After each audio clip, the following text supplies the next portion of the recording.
Hello, London Bridge! Hello!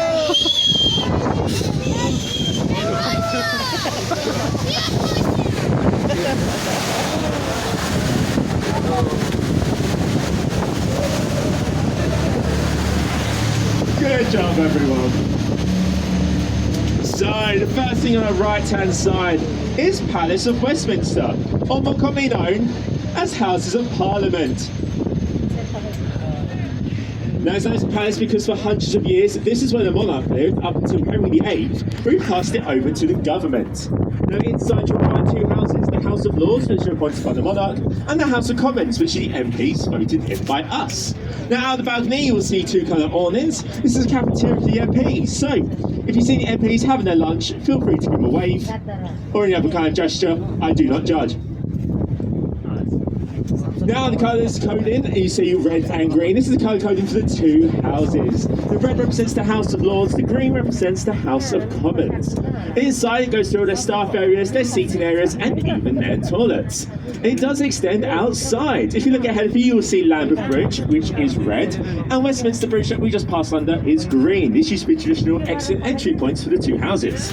Now, the reason for the colour coding for the two houses is to keep them separated to prevent any corruption.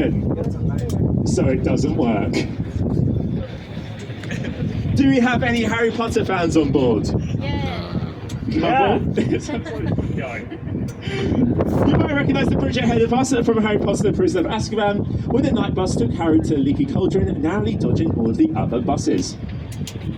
Now on the right hand side you'll see a little stone hut. At one point it was the smallest prison in the UK. This is where Guy Fawkes was kept overnight after his failed attempt to blow up Parliament, where he was then taken down the River Thames and kept to the Tower of London, which is the same journey we'll be making today.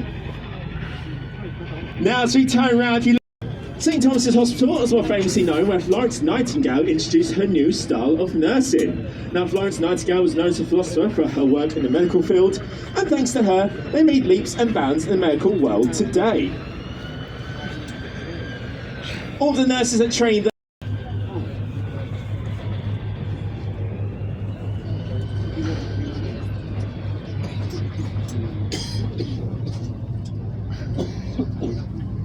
Now, as you turn back round, back onto the left-hand side of Parliament, you'll see three distinct towers.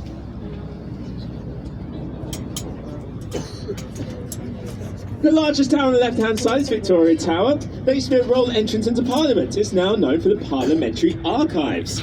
All the important documents, laws, are all kept in that fireproof tower, with documents going back to the 1400s. The central tower is, well, central tower.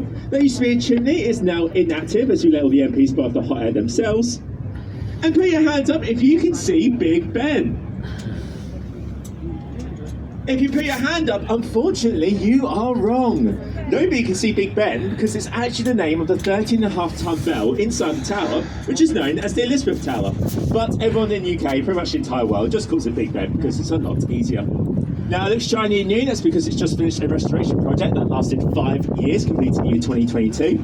And you have to give it to construction workers in order to get it done on time. They were really working around the clock. But yeah, the jokes do not get better, I'm telling you now, feel free to grow. It used to be called Just the Clock Tower, it's then renamed to Lady Queen Elizabeth II.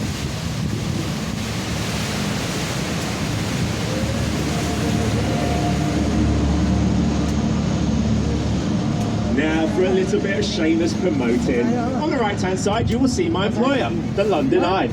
Standing at 135 metres tall, the London Eye was first designed for a competition, where it came second. What could beat the London Eye? Well, we're actually going to find out later on in the tour. Even though it came second, British Airways decided that they liked it so much that they fully funded the project at £75 million.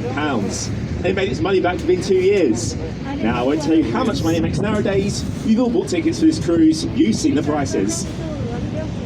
Now, there are 32 pods on the London Eye, one for each borough in London. However, if you find yourself in pod number 33, you'll realise I've not lied to you. We are just very superstitious folks here in London, and we decided not to include a pod number 13 while you're high above the River Thames.